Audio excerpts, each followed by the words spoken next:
রান্না হবে পটল আলুর ঝোল নিরামিষে। তো তেলটা গরম হয়ে গেছে, পটলটা আমি ভেজে নেব। তো পটলটা আমার ভাজা হয়ে গেছে, এবার আমি তুলে নেব। আলুটা ভেজে নেব।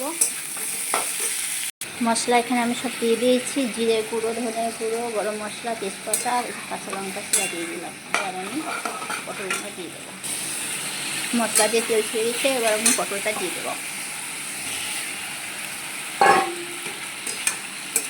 আমার নিরামিষের রান্নাটা কেমন হয়েছে কমেন্ট করে বলবে বন্ধুরা।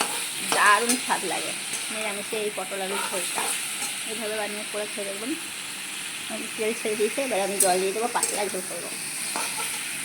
তো আমি ঝোলের জন্য জল দিয়ে নিয়েছি, এবার একটু আমি ঢেকে দেবো, একটু পরে দেখাচ্ছি। তো আমার ঝোলটা হয়ে গেছে, এবার আমি নামিয়ে নেব। নামিয়ে নিয়ে দেখাচ্ছি কেমন হয়েছে। এমনই পাতলা ঝোল করেছি। এই যে পটল ঝোলটা আমি নামিয়ে নিয়েছি। তো কেমন হয়েছে একটু কমেন্ট করে জানাবে বন্ধুরা। আমি এইভাবেই পাতলা ঝোল করে খাই।